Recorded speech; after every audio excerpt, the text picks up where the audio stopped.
the Beltway to around the world. This is the Daily Drum on 96.3 WHUR. Plus, now every Wednesday on WHUT TV, bringing you the information you need that matters most. Better together. Here's Harold Fisher. Good evening. This is the Daily Drum for Wednesday, October 4th. Here's what's happening. In the wake of last night's shooting at Morgan State University in Baltimore, all classes have been canceled for the week. Homecoming events for this week have also been canceled or postponed. The announcement coming just 2 hours ago from University President Dr. David Wilson. Baltimore police are still searching for suspects in connection with the shooting that wounded 5, including 4 Morgan students. Police Commissioner Richard Worley said he doesn't believe the students were targeted. We know that there was at least more than one person with a weapon. The problem is the ballistics has to tell us how many guns there were that were shot.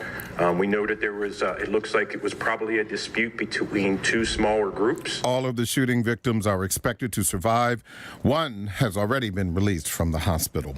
Kaiser Permanente is assuring patients in the DMV that the impact of a nationwide strike will not be too bad locally. The healthcare company says fewer than 400 optometrists and pharmacists in D.C. and Virginia are included in the strike. It began for them today but ends at 6 tomorrow morning.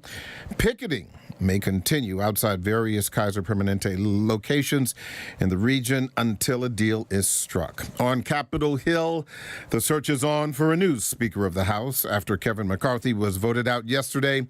Ohio Congressman Jim Jordan and House Majority Leader Steve Scalise of Louisiana launched their bids today. Oklahoma Congressman Kevin Hern is also considered to be a likely contender. Former President Trump has left New York City after appearing in court for his civil fraud trial for the 3rd straight day. He is accused by New York Attorney General Letitia James of inflating his net worth in order to get more favorable loans from banks. And the arraignment for the man accused of killing rapper Tupac Shakur has been delayed until later this month.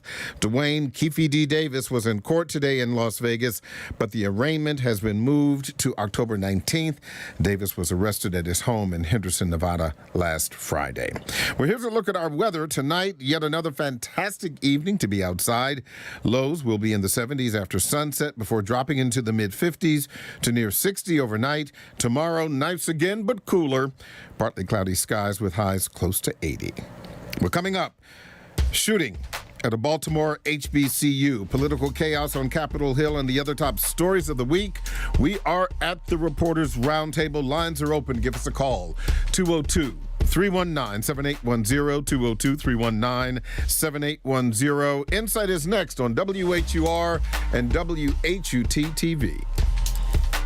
On the go and on demand, WHUR and WHUT are with you. Download the WHUR app today to get full access to shows, playlists, and our latest contests. To access WHUT on demand, download the PBS app and make Howard University Television your station. Catch up on our WHUT original productions anytime, anyplace on YouTube at WHUT TV. WHUR and WHUT, better together.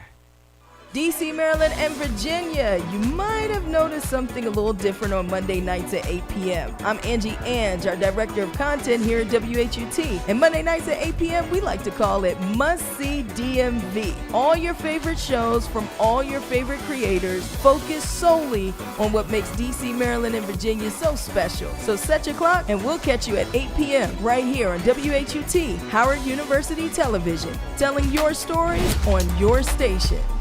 On the go. Going beyond the headlines to the deeper issues. 96.3 WHUR and HUR Voices, Sirius XM Channel 141. This is the Inside segment where your questions and comments matter at 202-319-7810. Join the conversation. Welcome back to the Daily Drum on WHUR, WHUT TV, Sirius XM Channel 141, 96.3 HD2 and 98.3 FM. This is the Insight segment. I'm Harold Fisher. We are at the Reporters Roundtable tonight with some of the top stories of the week. On deck, the shooting at Morgan State University, D.C.'s emergency crime bill and rising violent crime. 4 teens in Prince George's killed after a crash of a stolen car in Woodmore, the Kaiser Permanente strike, of course, political chaos on Capitol Hill, and an arrest made in the murder of rap icon Tupac Shakur. We have a lot to get to tonight, and we have guests in studio and on the phone. Maryland Public Television reporter Charles Robinson, multimedia journalist Teria Rogers, and WJLA TV 7 News DC Bureau Chief Sam Ford. Lines are also open. Give us a call at 202-319-7810, 202-319-7810. You can X me at HFisher, WHUR, or find me on Instagram at Harold T. Fisher. Thank you all for coming in. I really appreciate it. Let's get straight to the news at hand. The latest news, of course, and Teria, I'll start with you. You were on campus today at Morgan State, my beloved alma mater. Yes. And homecoming activities have been canceled. Classes canceled for the week. Kind of give me some color from the campus. No pun intended. Sure. So I kind of did a loop around Morgan's campus today. Also, my nephew's a recent graduated in May. Mm-hmm. He was at the event last night. He did tell me there were a lot of his friends out there. He did work kind of closely with his friends to make sure they all got to their cars safe last night, to make sure they all got home safe last night. He is also safe, so I'm so happy about that. When I drove past campus, I did see the yellow tape, things of that nature. But what did strike me is I did see a couple of students embracing a really, really tight hug. It looked like one of them was crying to me. And it's just that, you never think it's going to happen on campus. You never think it's going to happen during homecoming. It has really struck me very personally to see those children out there embracing after what happened last night. It's also interesting, brings up so many questions about youth crime, youth violence, access to guns, campus security. Baltimore Police Department has had a kind of very interesting week with crime and having folks on the loose and trying to catch people. I feel like at this time we still don't have this person has been secured or apprehended at all. They're still looking for the shooter, trying to identify the shooter. So It's very concerning. It is. And, one of the things, and I want you to comment on this, Charles, because Chief Lance Hatcher, the chief of the Morgan State Police Department, made some really profound statements about campus safety. And this is what he said last night. So we've taken extraordinary measures to bring additional security resources to campus. Unfortunately, individuals respond to campus and act poorly.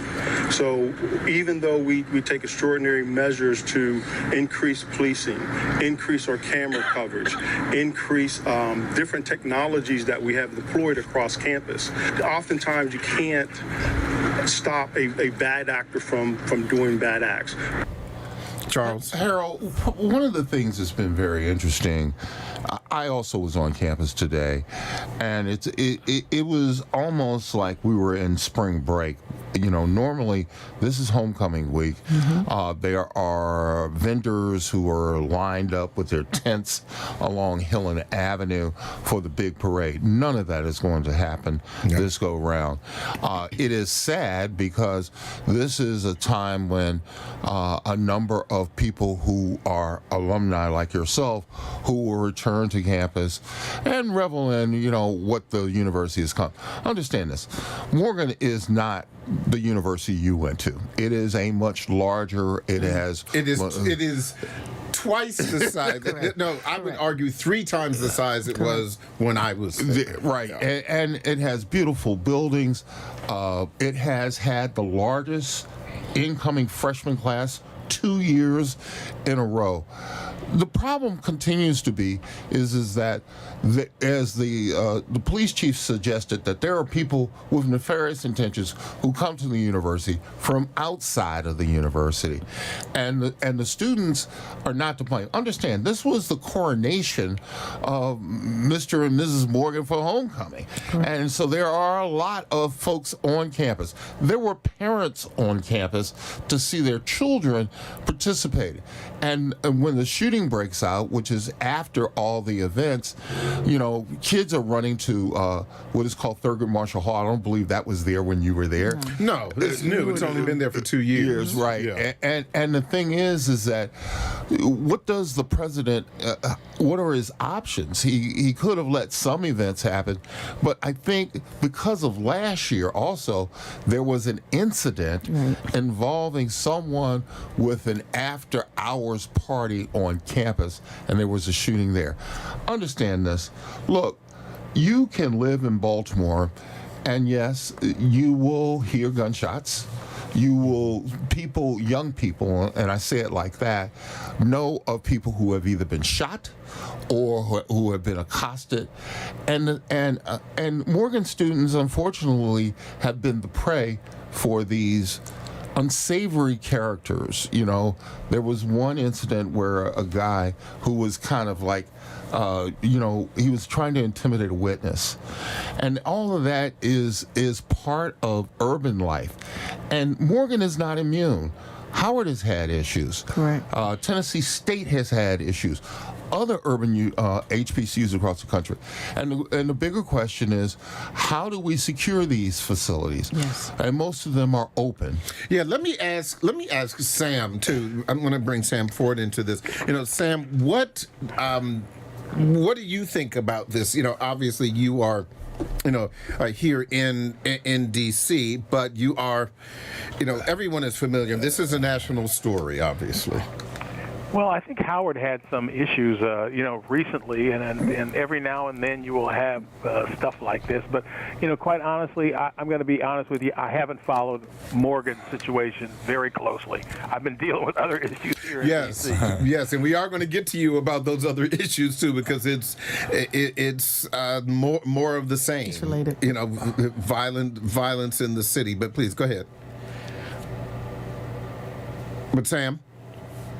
Yes, that's all I said. I really don't know a whole lot about Morgan. I did hear about it, but I haven't really paid, a whole lot of attention to it. I've been so busy here dealing with the stuff here. Yeah, and I will say to Charles's point, I think this is, while this situation at Morgan is, really horrific, we have heard from the president of Howard University, Dr. Wayne Frederick, when he was president, over the years, he was saying it is a challenge to address these issues when you have a campus that sits in the middle of an urban area and you have main thoroughfares running through campus. Howard University, Morgan State.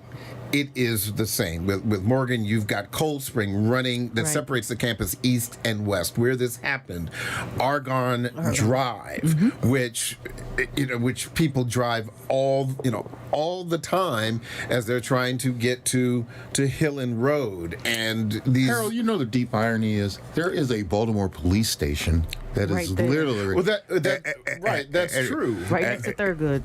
And it's next to the theater, and the thing is that even with that did not stop the violence. No, and I think that says less about the Baltimore police, and it says more about these.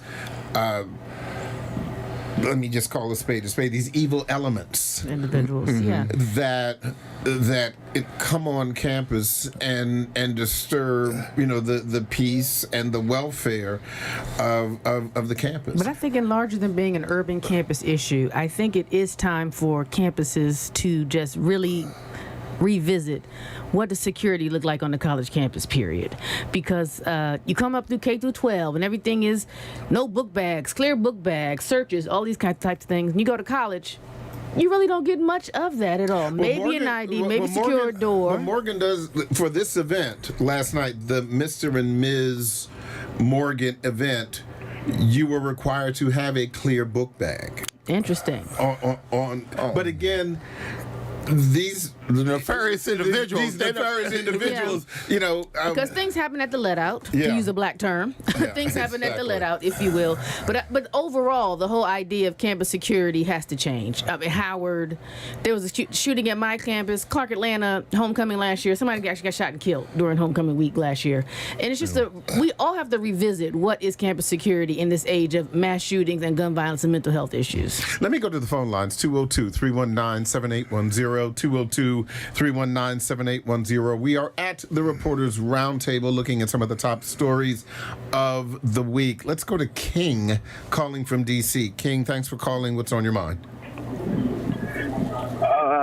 Well, my son goes to Morgan State, and this is absolutely ridiculous. I'm here in D.C., and I get the phone call last night about the shooting. This is getting redundant in each city. That I think we're under siege. I think every city is under siege at the moment.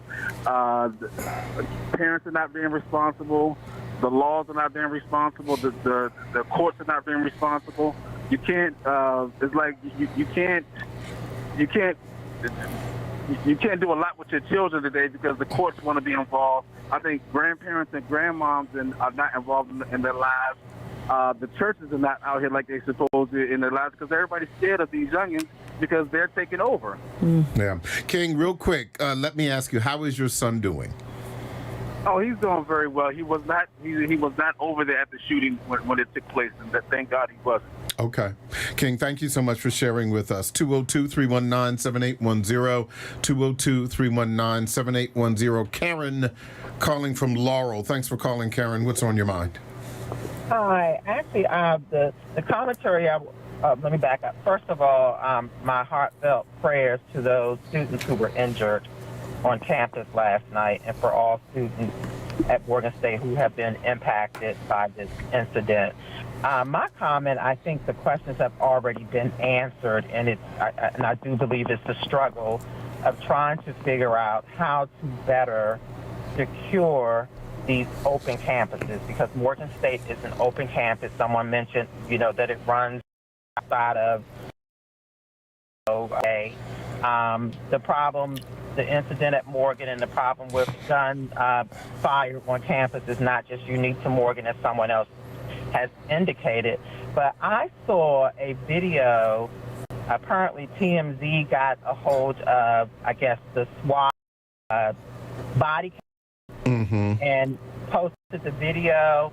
And one of my questions is, are there cameras that have visual viewpoints of all the points throughout the campus and inside of buildings and dormitories?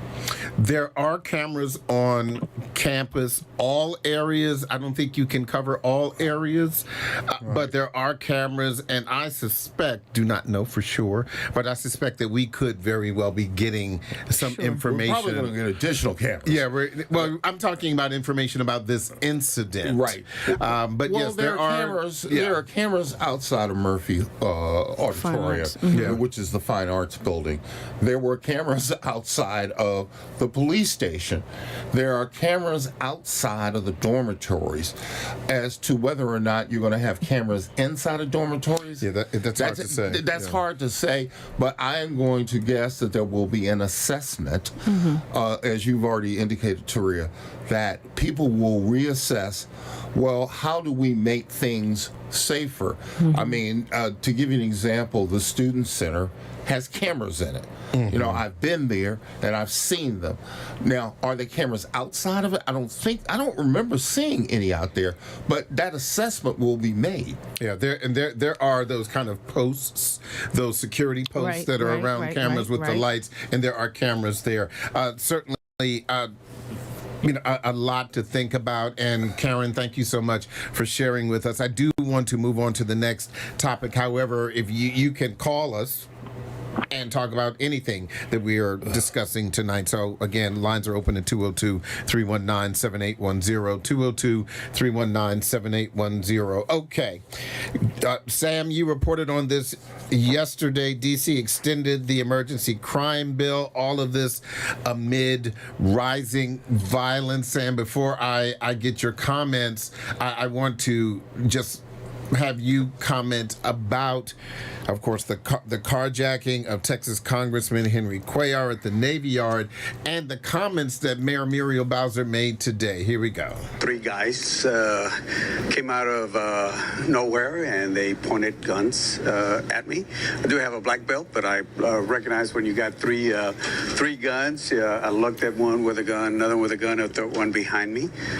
So they said they wanted my car. I said, sure, you got to keep calm in those situations. And then they took off. What the congressman experienced, unfortunately, too many other people have experienced as well.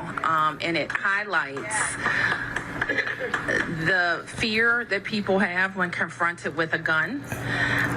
And it highlights that we have to get guns out of the hands of people who are willing to use them. Sam. Yes. Yeah, what happened, this was Monday night, and there's this building at New Jersey and K, southeast, not far from the Nats Park. And the congressman apparently was coming home with his sushi, and I guess as he got to the place, as he describes it, he was surrounded, and they took his car. And with this happening so much, I guess the question is eventually sometime is going to happen to somebody who is well known or in some high position. According to MPD, as of today, there have been 757 carjackings in D.C. since the first of the year. Councilmember Brooke Pinto put out a statement yesterday saying that at the current pace, there will be 1,000 carjackings in the city by the time the year ends, and that is unacceptable. So what happened in this case, they took his car. U.S. Capitol Police were involved, as well as Metropolitan Police. They found the car in the 2600 block of Douglas Road, which is off Stanton Road and Suitland Parkway, kind of in that area. And about a mile away at 14th and W, they found his cell phone. So they have recovered both.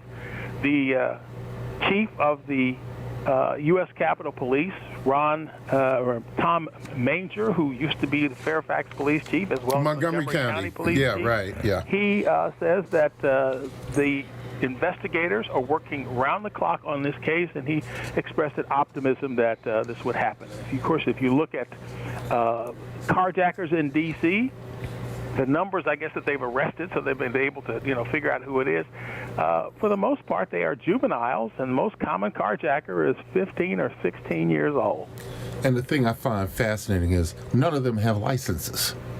And none of the carjackers have licenses, which means that they are learning on the fly, literally. They are using. You had this tragedy in Maryland the other day where they hit a tree, and killed 4 kids. So it is one of those things. In the past, they could just steal cars. They would hotwire them, and that's what kids have been doing for time immemorial. But these cars have gotten so sophisticated now. The only way they can get them is to put a gun on you and take it, which is horrible. Yeah, and Cuellar said that he could not see their faces. They had on, masks or what have you. But he said he assumed that they were teenagers. And the comments from the mayor today, Sam, it's what she's been saying, all along. And even with the emergency crime bill and the machinations going on the DC Council, everyone seems to be scrambling to figure out what to do about this growing violence problem in the district. That's true. It is one of the things that's kind of interesting. I was looking at old tapes, when I say old tapes, but former stories I had done, kind of looking at it. And as far back as 2019, the mayor was consistently saying, we need more police. And that's when they had 3,800, and she wanted to take it to 4,000. And then now she's still saying we need more police, and it's down to 3,300. So she has been consistent in this. And, of course, members of the council have not, sometimes they have been, sometimes they haven't. The chairman of the council, Phil Mendelson, said to me yesterday, well, they are basically for more law enforcement these days because he said these are different times. It's a different situation than it was 3 years ago. And if you've had a situation where The number of carjackings have increased multiple times. The number of homicides in the city are way up like this. Obviously, you got to take some kind of action to try to stem this stuff. I need to take a break, but when we come back, we're going to continue this conversation. Also, Dave from D.C., we are going to talk to you. Don't forget, you can hear every edition of the Daily Drum Insight segment via podcast on WHUR.com or download the 96.3 HD2 app on your smartphone and hear the program live in its entirety. If you are on the phone, stay with us. 202-319-7810. The Daily Drum will continue on Sirius XM Channel 141 and WHUT TV. I'm Harold Fisher. John Mons is next with the original Quiet Storm. That's on WHUR. We'll be back in just a bit. And on demand, WHUR and WHUT are with you. Download the WHUR app today to get full access to shows, playlists, and our latest contests. To access WHUT on demand, download the PBS app and make Howard University Television your station. Catch up on our WHUT original productions anytime, anyplace on YouTube at WHUT TV. WHUR and WHUT, better together. D.C., Maryland, and Virginia, you might have noticed something a little different on Monday nights at 8 p.m. I'm Angie Ange, our Director of Content here at WHUT. And Monday nights at 8 p.m., we like to call it Must See DMV. All your favorite shows from all your favorite creators focused solely on what makes D.C., Maryland, and Virginia so special. So set your clock, and we'll catch you at 8 p.m. right here on WHUT, Howard University Television, telling your stories on your station.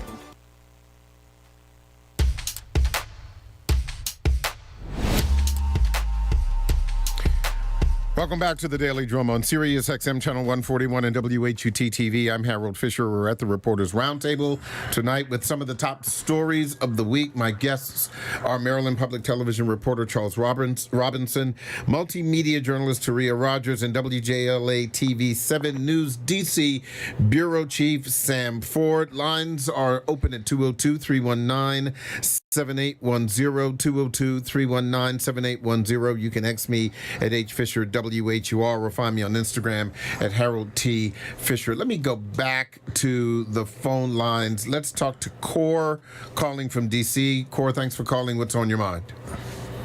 Good evening. How are you? Doing just fine. Go right ahead. Good. So let me just express some concerns. First, as an ordained minister, one of the things I see, and this is just not a D.C. problem, this is just not a Baltimore problem, we actually have a village problem because, as what the other caller said, that a lot of times these kids that are still in cars, they are 17 and under, and these kids are riding around saying that these are free cars, right? So we, as the village, the elders, need to grab a hold to our kids and begin to nurture on our kids. I'm in Southeast Washington every day, and I get a chance to talk to these kids walking up and down former Good Hope Road, all through the corridor where a lot of the shootings are. And when I spend time talking to these kids, I bring these kids to tears, right?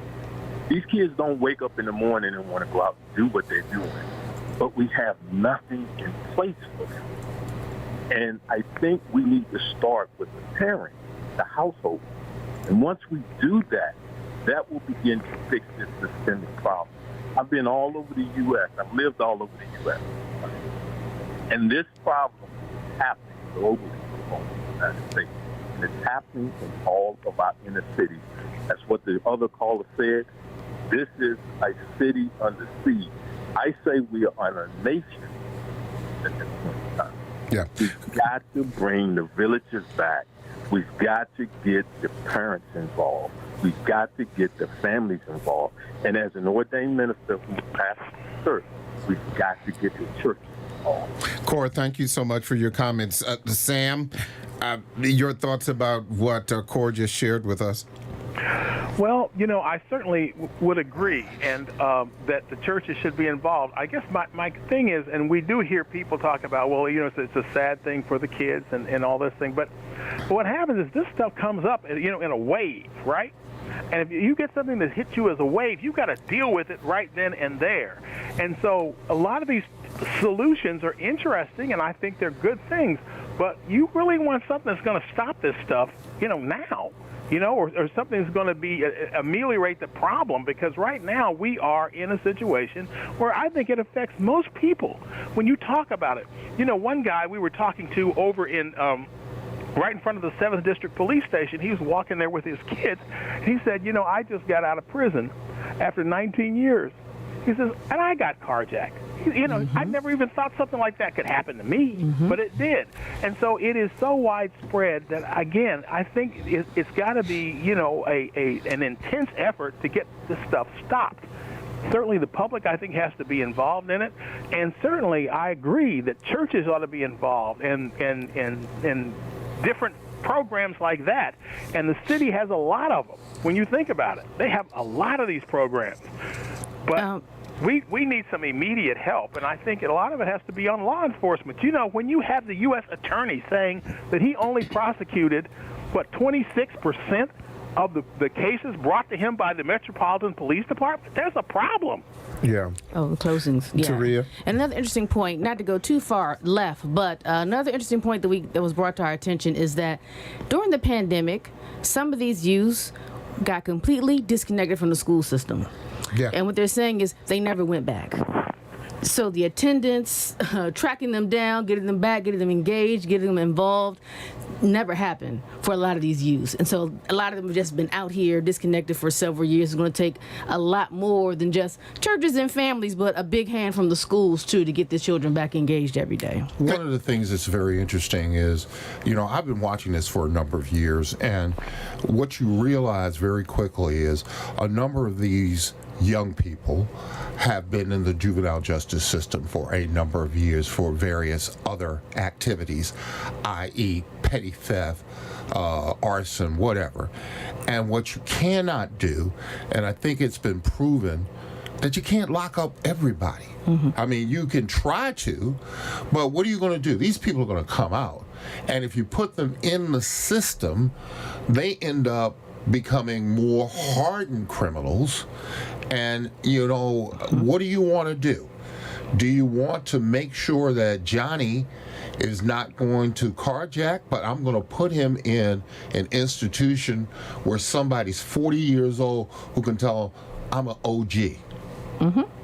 Well, that's not the answer. Yeah, but and I spoke to Prince George's County State's Attorney Aisha Braveboy about this very issue, and I asked her about the holistic approach that she spoke about, that kind of second chance thing for young. Not everybody needs a second chance. Hold on, Charles. Hold on. Correct. You have second chances for very young children who have committed small offenses, even in school.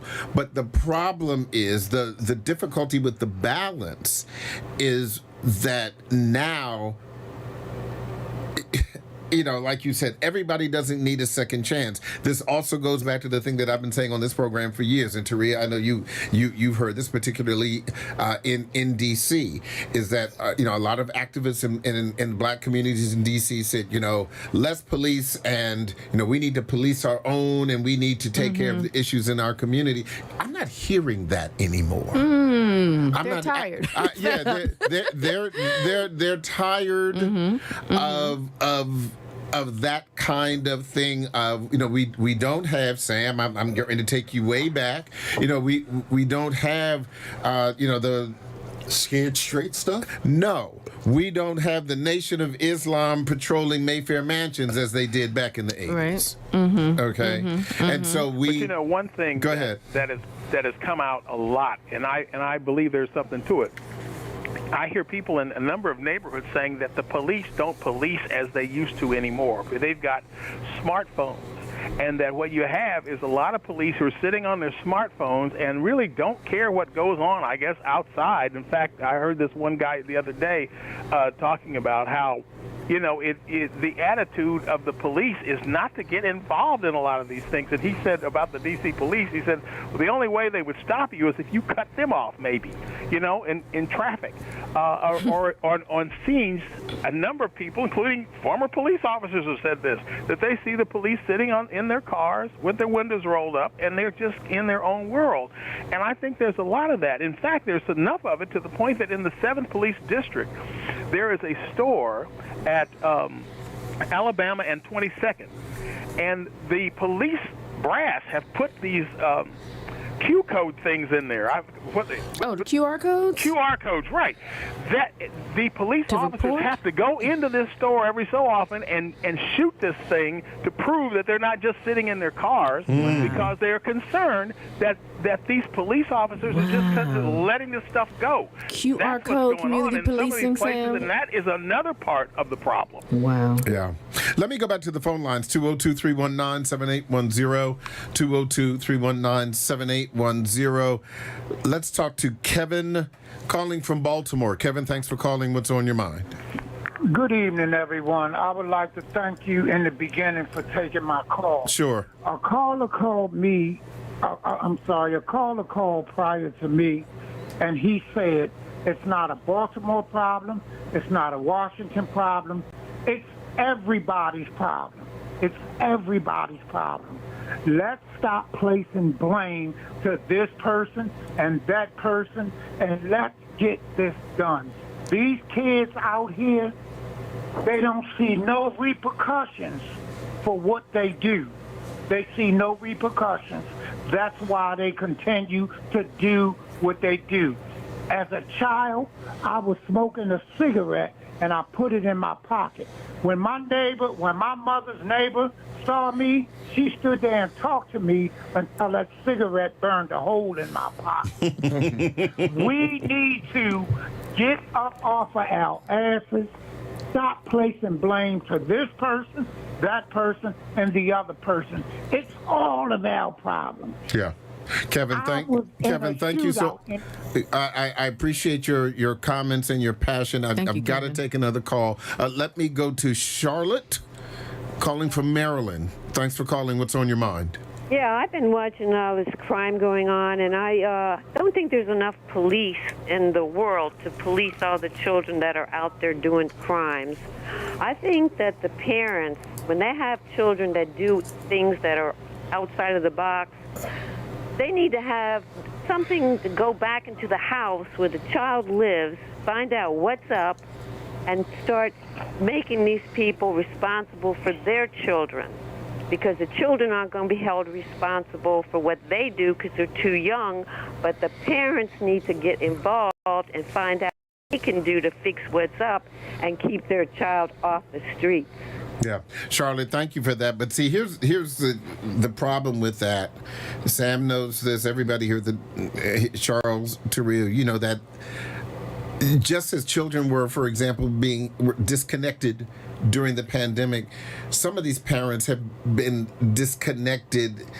There is generational disconnection long before the pandemic, correct? Of the parents, So we have the parents who are disconnected now because their parents were disconnected, and the parents before them were disconnected. And this goes into the whole conversation about the social ills of poverty and just kind of where we are. But Charles, I wanted you to talk briefly about what we know is coming in this next Maryland legislative session.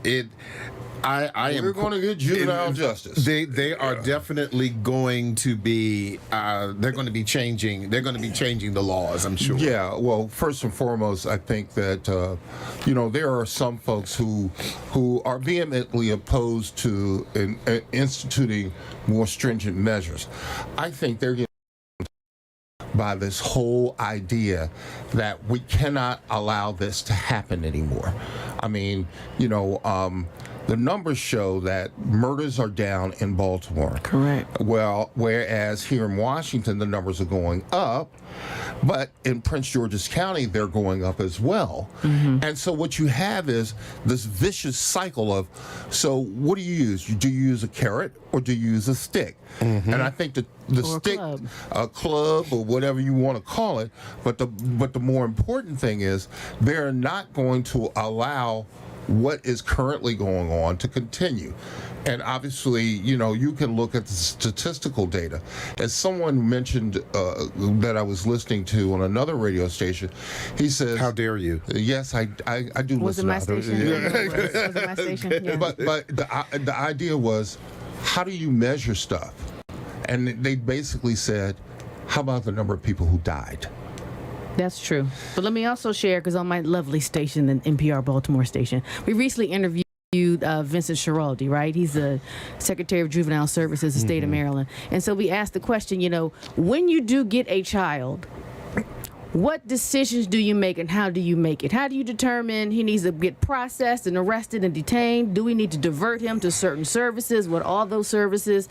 Is it something where the parent has been negligent? Do we have to bring in the parents, have a conversation? Like, there's so many layers to what they do when they do pick up these children, whether they get referred from school or in the city or a carjacking, something of that nature. But all these questions, they have to look at, how do we process this child appropriately to give them the help we think that they need in this situation? And it is a case-by-case basis for each youth. Interesting. Let me go back to the phone lines. 202-319-7810. 202-319-7810.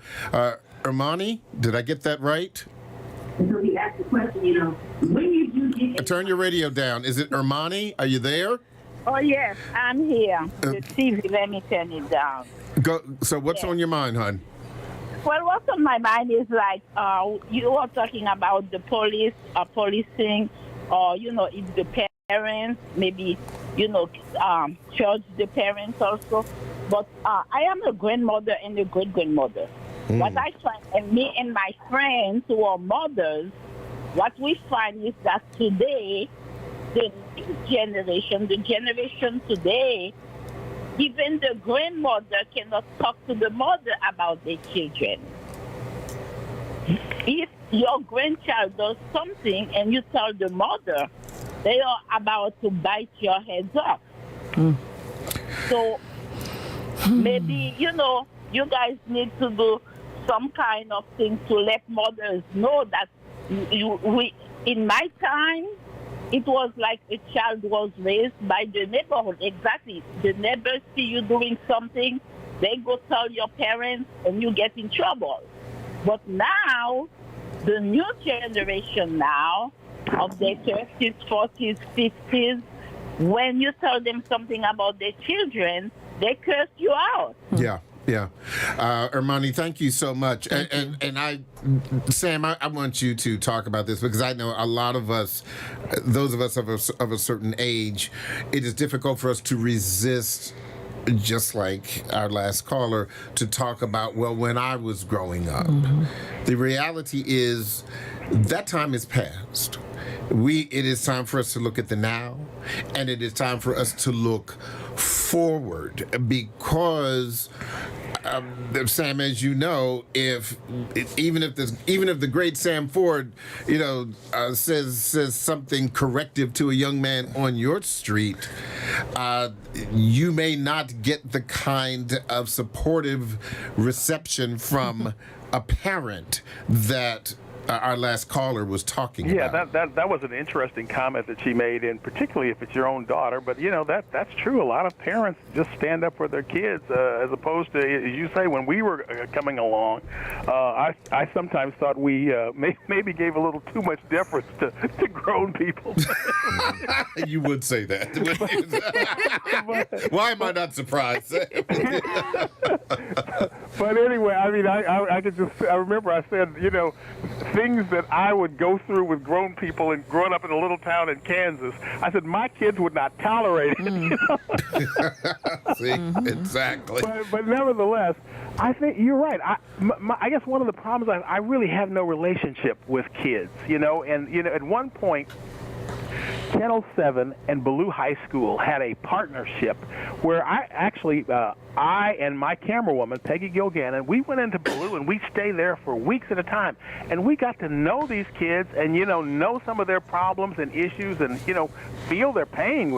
Sometimes their friends would get killed over a weekend.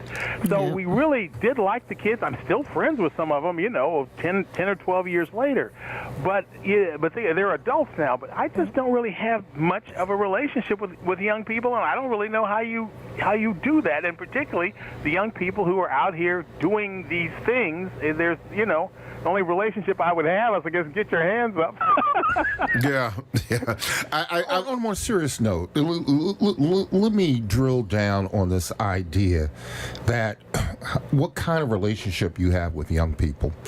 Because I've tried, like Sam and others around this table, and what I've learned, at least from my experience, is that you have to be open, i.e., you may not understand that, Smitty, who has a sister who hasn't eaten in 5 days, and he's out there hustling, and he's not worried about what you think about him, because he's worried about his sister, and sometimes, his guardian, I have to say it like that, may be involved in drugs, may be involved in nefarious things that you wouldn't even consider. And I think a lot of times we don't put ourselves in their position.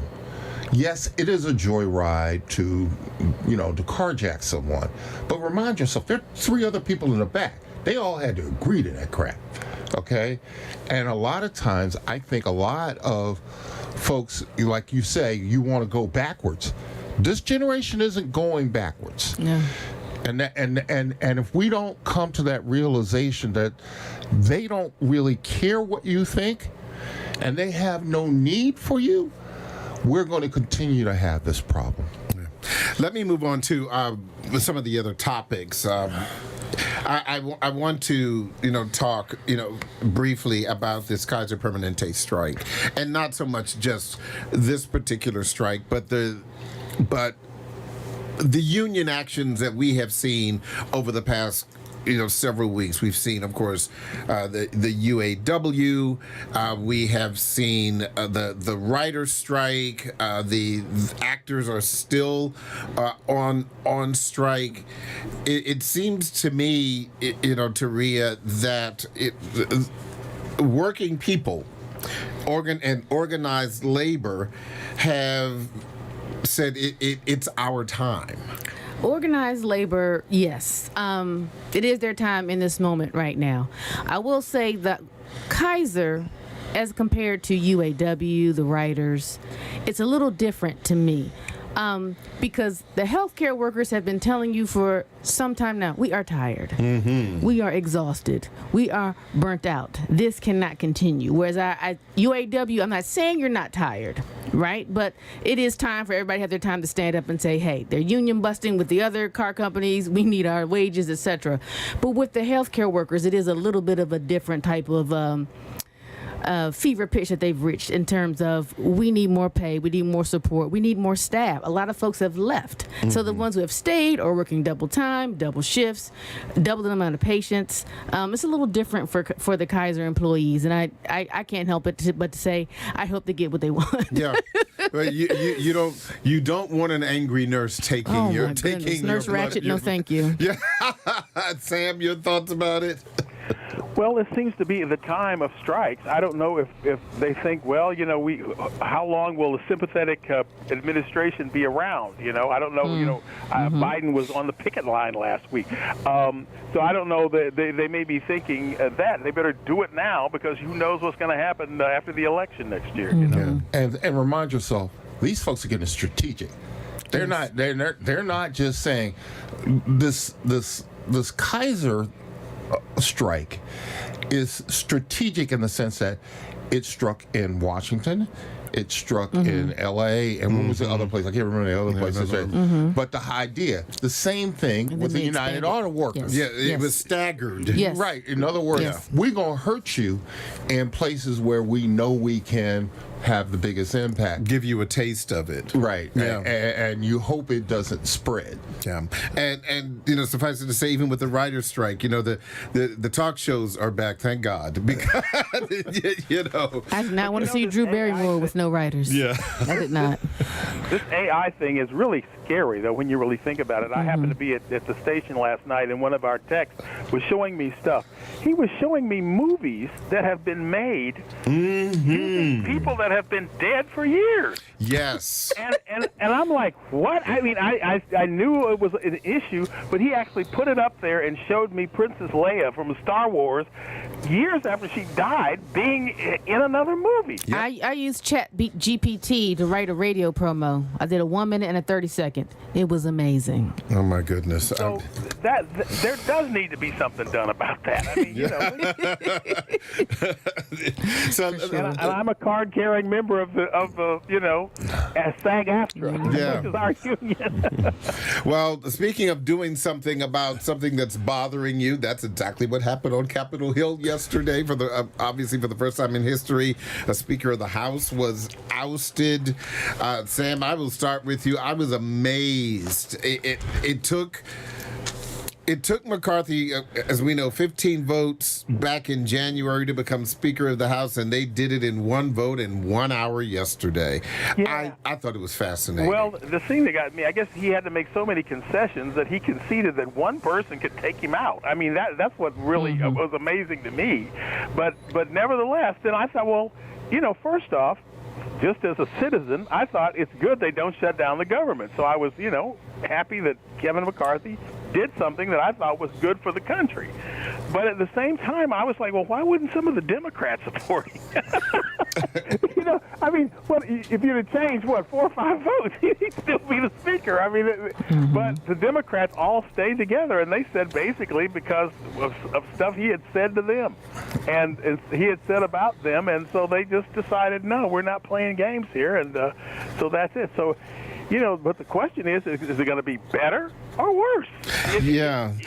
Charles, I want to hear your thoughts about this. We're first going to hear from Matt Gaetz right before the vote and Jamie Raskin on the steps of the Capitol. Maryland Congressman Jamie Raskin. Chaos is Speaker McCarthy. Chaos is somebody who we cannot trust with their word. What you're talking about, the chaos in the Republican Party? Look, right-wing Republicans have to solve the problems that right-wing Republicans create, okay? And so the civil war within the Republican Party has nothing to do with us. One thing I noticed about that interview with Jamie Raskin, his hair is growing back. Yes, his hair is growing back. From cancer, so I'm glad to see that. Your thoughts? Well, first and foremost, Matt Gaetz was not allowed to stand on the Republican side of the aisle. And he stood in the well where the Democrats normally. Most people didn't notice this, but behind him was David Trone, who is the congressman who's running for the Senate in the state of Maryland. And I just found it fascinating. There was a rotation of various Democrats behind him. But let's just call a spade a spade. These folks don't want to govern. They would love for us to be in dire straits for a long enough period of time that maybe they can get some of what they want. Let's just put it up front. They ain't gonna get everything. They can ask for it, but I'm gonna tell you, most of it's gonna be dead on arrival once it gets to the Senate. It's not. Nobody's gonna go, yeah, I'm gonna cut 30% of our domestic budget. Y'all live with that. Yeah, and I will say, this, Teria, a lot of people forget, and and this is certainly a fact when you're talking about, programs that help struggling Americans. Yeah, almost all media organizations are in major cities, and when you talk about those who are on public assistance and the like, you mostly see black people. But the reality is that cutting these programs will really impact working class and struggling white people. Yeah, exactly. So you're not just making a grandstand for whatever you're trying to do. You're hurting people that are really to your benefit.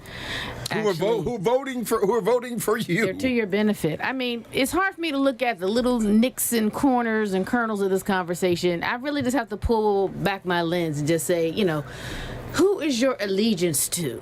Well, is it your party? Is it the values? Jim Jordan, or what's the other guy? Who is your allegiance to? Who are you trying to serve in the middle of all of this? Yeah, like Jim Jordan from Ohio. I don't know how you vote for this guy, and I have no idea how you vote for Scalise, who told you, I'm just like David Duke, but I'm better. I was like, what? Oh, my gosh. It's like, help me out here, Sam. What is the plan? Yeah, what is the plan after all this grandstanding and Showtime and McCarthy and all of this?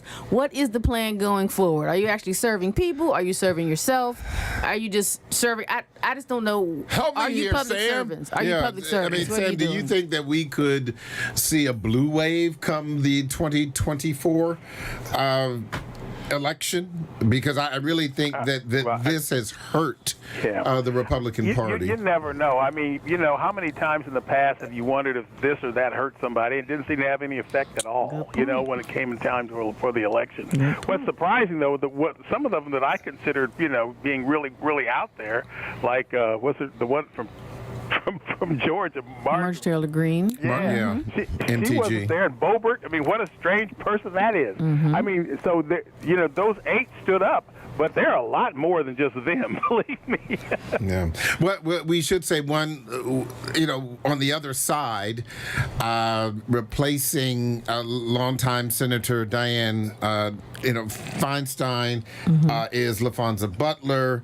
She is, the only black woman in the U.S. Senate now, and obviously, there had been talk in California that the governor was only going to replace or fill that seat with somebody who didn't want to be a senator, kind of a placeholder.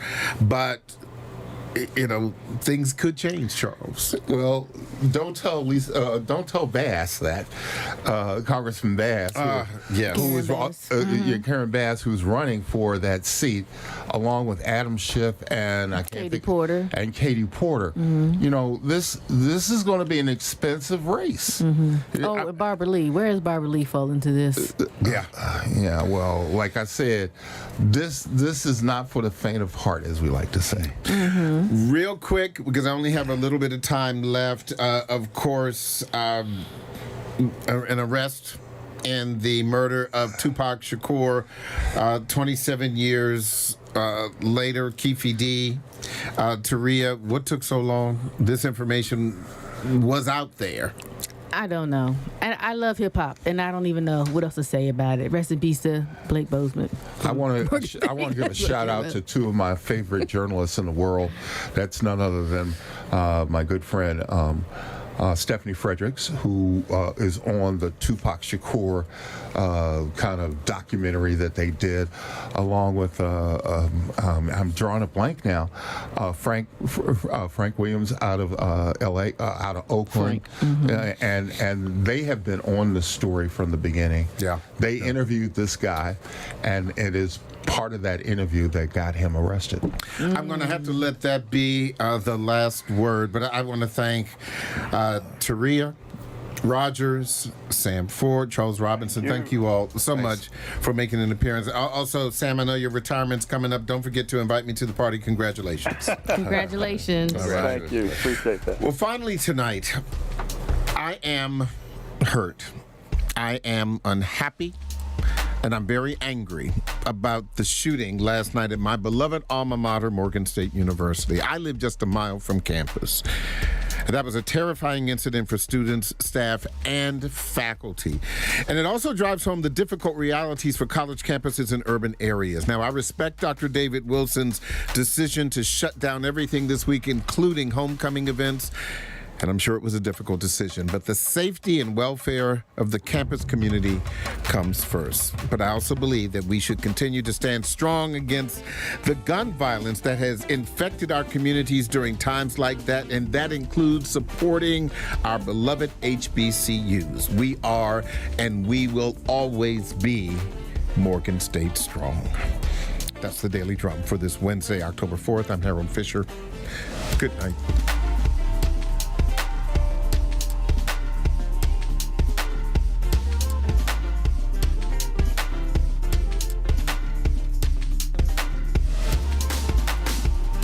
This program was produced by WHUT and made possible by contributions from viewers like you. For more information on this program or any other program, please visit our website at WHUT.org. Thank you.